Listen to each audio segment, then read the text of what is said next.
আমার একটা সম্পূরক প্রশ্ন, আমরা ইবাদতের নামে অনেক সময় বাড়িয়ে করতে খুব পছন্দ করি, মজা লাগে অনেকটা, যেটাকে আমরা আসলে বিদআত বলে জানি।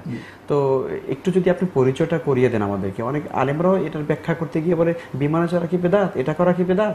তো বেদাতের আসলে মিনিংটা এবং সংজ্ঞাটা কি যদি একটু বলেন। বেদাত আমরা যেটা বলছিলাম, দিনের ভিতরে বাড়াবাড়ি তিনটা দিক আমরা বলেছি। জি। অর্থাৎ আকীদায়, নিজের আমলে, অন্যের কাছে দিন পৌঁছানো। আর এই বাড়াবাড়িটাই মূলত বেদাত। বেদাত হয় কখন? বেদাত হয় যখন দিনের ভিতরে এমন কিছু সংযোগ করা হয় যেটা রাসূল করেননি। আপনি যেটা বললেন যে প্লেনে চড়া কি বেদাত, আসলে তো প্লেনে চড়া কেউ দিনের ভিতরে মনে করে না। বিষয় হলো বেদাত রাসূলুল্লাহ সাল্লাল্লাহু আলাইহি ওয়াসাল্লাম খুব ভালোভাবে বুঝিয়েছেন। আমরা যদি একটু তার কাছে সারেন্ডার করি, এটা আমাদের বুঝ হয়ে যায়। বিদআত হলো রাসূলুল্লাহ সাল্লাল্লাহু আলাইহি ওয়াসাল্লাম যে কাজ করেননি বা যেভাবে করেননি সেইটাকে দিনের ভিতর ঢুকানোর মাধ্যমে দিনের কিছু বাড়িয়ে দেওয়া। আমরা প্লেনে চড়ি, এটা দিন কিনা? অর্থাৎ কেউ কি মনে করে যে প্লেনে চড়ে না গেলে হজের সওয়াব কম হবে? এটা মনে করে না। তাহলে এটা দিনের ভিতর কোনো বেদাত না। কেউ যদি এরকম মনে করে, ওটা বেদাত।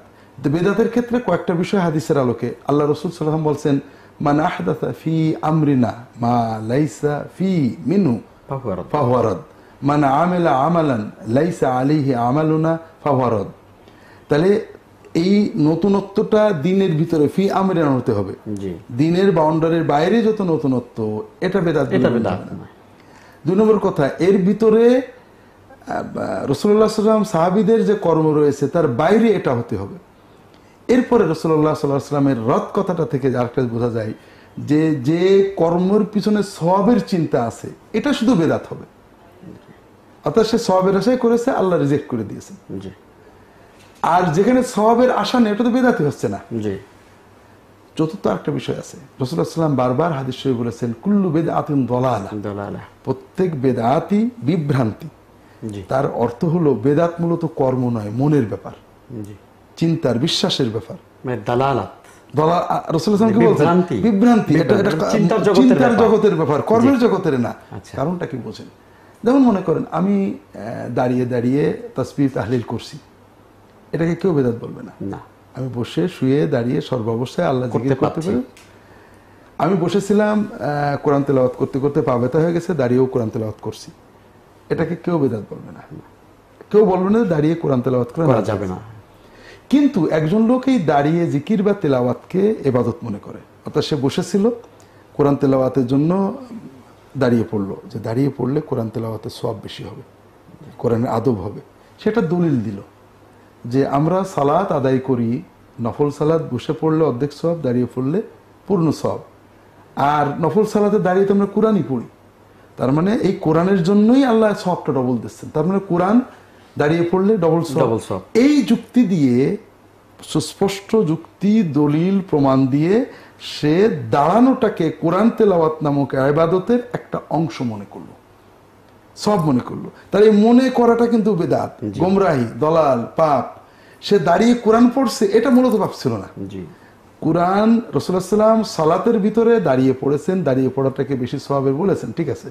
কিন্তু সালাতের বাইরে কোরআন তেলাওয়াতের জন্য রাসূলুল্লাহ সাল্লাল্লাহু আলাইহি ওয়াসাল্লাম দাঁড়ানোটাকে কোনো গুরুত্ব দেননি, বরং বসেই পড়েছেন। দাঁড়িয়ে বসে শুয়ে পড়া একই রকমের বিষয়। তাহলে মোতারাম বোঝা যাচ্ছে যে বেদাতের আসলে মূল সূত্রটা চিন্তার জগৎ থেকে সূচনা। হ্যাঁ, আমল দিয়ে। অধিকাংশ বিদআত মূলত জায়েজ, অর্থাৎ শরীয়তে বৈধ। কিছু বেদাত আছে শরীয়তে নিষিদ্ধ, যেমন কবরে সাজদা করা, কবর পাকা করা, কবরে গম্বুজ করা, এগুলো শরীয়তে নিষিদ্ধ। মানুষ এটাকে করেছে, করার পর আবার এটাকে সওয়াব মনে করেছে। কিন্তু সাধারণভাবে অধিকাংশ বিদআত বাহ্যিকভাবে বৈধ কাজ। ওই বৈধ কাজটাকে আমরা দিন মনে করার কারণে বেদাত হয়ে যাচ্ছে। স্বাভাবিক থাকতো তাহলে কোনো সমস্যা ছিল না, কিন্তু যখনই আমরা ইবাদত মনে করছি, যেমন প্লেনে চড়ে হজে যাওয়া, আমরা যাই, কোনো সমস্যা নেই। কিন্তু যদি মনে করি, যদি মনে করে যে প্লেন থাকতে লোকটা রকেটে গেল, প্লেন থাকতে লোকটা বাসে গেল, ওর বোধহয় সওয়াব কম হয়ে গেল, এটাই বেদাত। এই চিন্তার কারণে এই চিন্তাটা বেদাত। আমরা যারা শহরে থাকি তারা চিরুনির সঙ্গে উঠে আসা চুল ফেলবো কোথায়? বাইরে ফেলার পর ময়লা ফেলা লোকেরা বিক্রি করলে কি আমাদের গুনাহ হবে? কেউ যদি কুড়িয়ে নিয়ে বিক্রি করে তাহলে আমাদের গুনাহ হবে না। তবে আমরা চাইলে আমাদের আশেপাশে যেখানে খুব বেশি আপনার ময়লা নয়, ড্রেন ইত্যাদি নয়, খুব নোংরা জায়গা নয়, সেরকম জায়গা আমরা ফেলে দিতে পারি এবং সেই জায়গাগুলো আমরা খুঁজে বের করতে পারি। আবার প্রতিনিয়ত তো আর খুঁজে বের করা যায় না, তাহলে সেক্ষেত্রে আমরা কোনো এক জায়গায় সঞ্চয় করে রাখতে পারি। একসাথে হলে পরে কোনো মাটির নিচে পুঁতে ফেললাম বা কোনো জায়গায় ফেলে দিলাম, সেই কাজটি আমরা করতে পারি। ছেলের সন্তানের যে কোনো একটি নামের শেষে মোহাম্মদ রাখা যাবে কিনা, শুরুতে মোহাম্মদ না রাখলে কি পাপ হবে? নামের শুরুতে মোহাম্মদ রাখা কোনো জরুরি বিষয় নয়। আমাদের এই অঞ্চলে একসময় হিন্দু মুসলিম উভয়ের নামের ধরন একরকম থাকার কারণে পার্থক্য করবার জন্য হিন্দুরা যেরকম তাদের নামের শেষ শুরুতে স্ত্রী লিখত, অনেক সময় মুসলমানরাও স্ত্রী লিখতে হতো। তো তার সাথে পার্থক্য করার জন্য মুহাম্মদ এটি যুক্ত হয়েছে। তো এখন তো আর সেই সমস্যা নেই বা সেই সংমিশ্রণের আশঙ্কা নেই, সম্ভাবনা নেই, যার কারণে এখন নামের শুরুতে মোহাম্মদ লেখার বা স্ত্রী থেকে পার্থক্য করার জন্য মোহাম্মদ লেখার কোনো বিশেষ কারণ নেই।